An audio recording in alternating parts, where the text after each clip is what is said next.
Day. It feels like it's about twice the size that it was last year, and a very engaging day and schedule, which is really difficult to organise. So a brilliant job done by all the facilitators. Many thanks to them from all the organisations, all the organising organisations.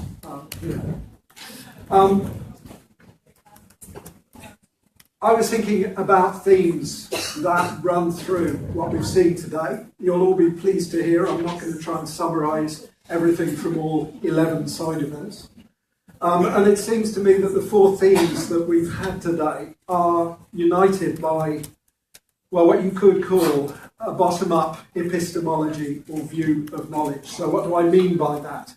Well, it's just that the most important knowledge for what we do is that which comes from the lived experience at the front lines of climate change.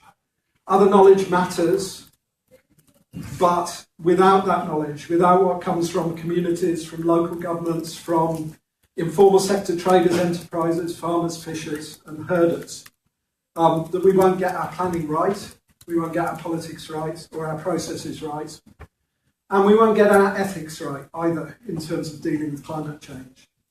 So that means that support has to be delivered to those front lines in the negative impacts, the suffering from climate change. In terms of information, technology and finance has to be delivered in ways that are empowering. So theme one, resilience requires empowerment, and that's all about agency and poor people having access to the assets, information and voice to be able to assess risks and determine how best to prepare and respond.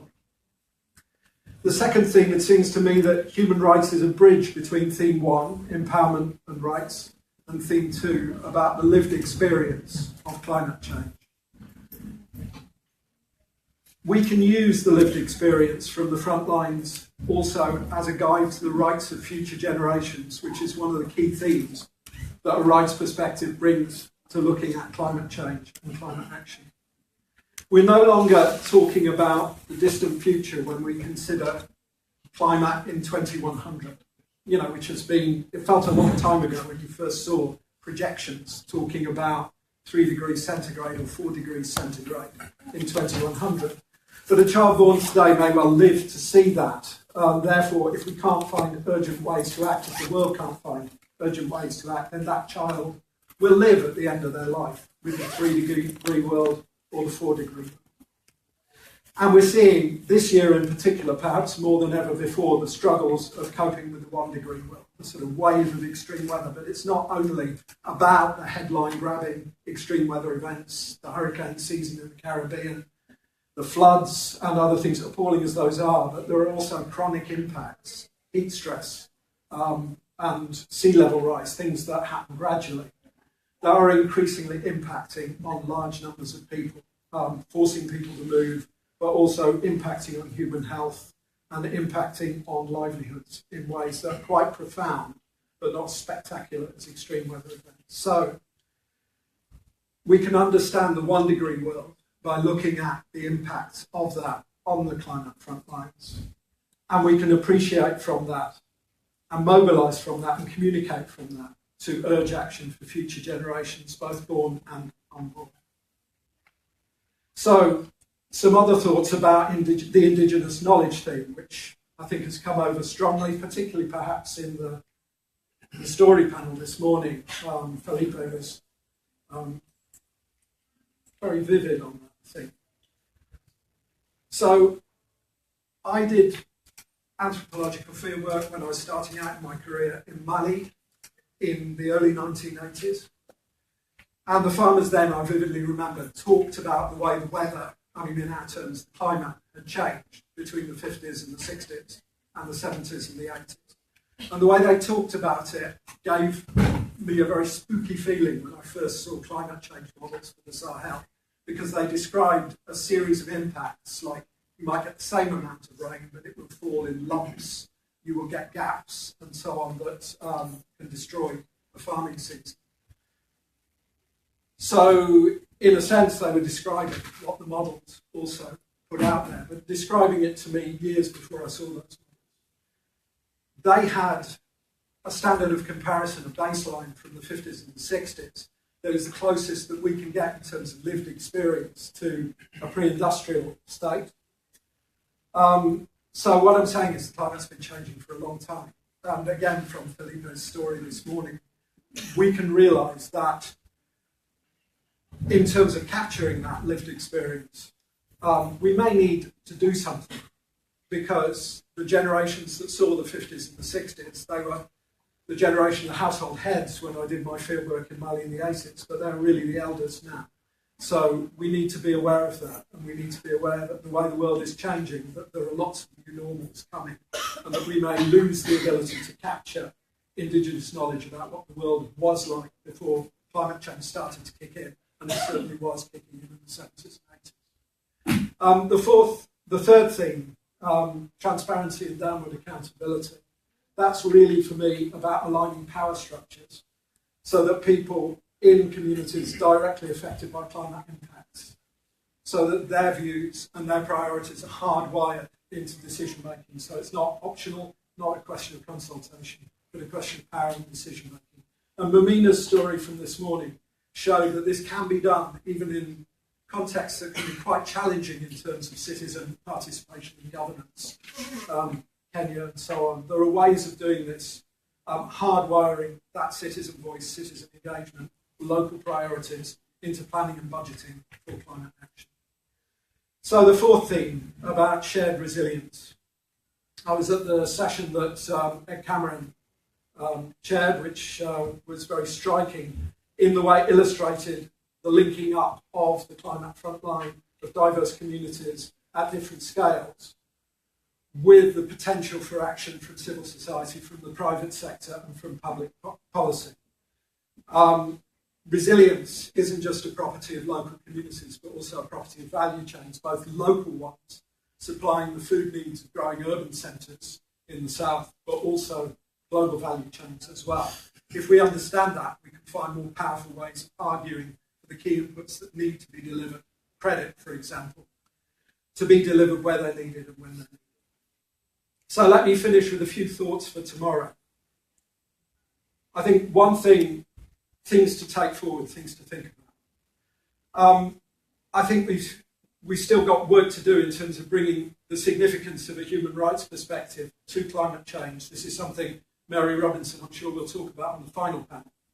But this is, as everyone recognises, the biggest social justice issue, or put it another way, the biggest social injustice of our generation. And we need, I think, better languages to link that up and make that sense compelling in terms of procedural rights, but also in terms of economic rights and the ways in which people's livelihoods and livelihood rights and health rights are undermined. Second point to think about tomorrow is how to take local realities to scale and to impact. Look for the pressure points for that. There were some, in the sessions I attended today, some good pointers, and hopefully we can take that forward into tomorrow. Third thing to think about, which maybe we do need to pay more attention to, what are the communication tools that can best link the climate change front line with decision makers, with publics in the north, with action at different levels? What are the messages, both for effective action and for social justice? And can we get some shared narratives on that from these 2 days, which will make us more effective as a group because they will have resonance? Another thought, I was talking about this with Pablo today, is that if we think that local understanding is important, if we think that local indigenous knowledge is important, if we think that matters in climate debates, as I was saying before, we may lose generations that understand the climates from before climate change started to kick in a big way in terms of particularly fragile ecosystems and fragile climate systems. So we may need to do something to record those views, people who remember the 50s and 60s and the realities of the climate from that time, as Felipe was talking about as well this morning. They won't be with us forever. They may not be with us. They may be gone before we're really aware of it. If we can document that, if we can make a resource of that, we will find systems. Increasingly, it's easier to find systems that link up that kind of qualitative knowledge with other forms of knowledge like climate science and so on. So I think that's a task to take forward. Very striking intervention this morning, I think it was from Amanda, about attitudes and behaviours, about that, if you like, having the intention to listen to local realities, to listen to the Global South, is not the same as having the capability, which is about our values and our attitudes and behaviours, and we have to examine our own assumptions on that. So that's also, I think, something not to forget as a strong intervention this morning, and something to carry with us. And the final thought is that this is an event that happens, 14 years at the COP every year. It's a great networking environment. People will come because of that. But how do we sit in relation to the other activities going on in the COP? We're in a different world now in terms of the run-up to Paris, when we had this comfortable sense of global consensus, something like it. So there were always hidden, implicit opponents and spoilers within that process. We now have, of course, a spectacularly visible explicit opponent in terms of the Trump administration. So realising the promise of Paris, which was wonderful, looks a lot tougher now than it did. We're in a different world then. We were in a different world then to what we're in now, and we need to face that and think about what the implications are. But also, I think Salim, in one of the sessions he was in, also made a powerful comment that we may all be in the same city now, but we're in different worlds in terms of where we come from, and also in terms of how we interact with climate action and with this event, with COP23. So the final thing, perhaps, to take into tomorrow is to think carefully about where and how we can make a difference, both as individuals and also collectively. Thank you very much.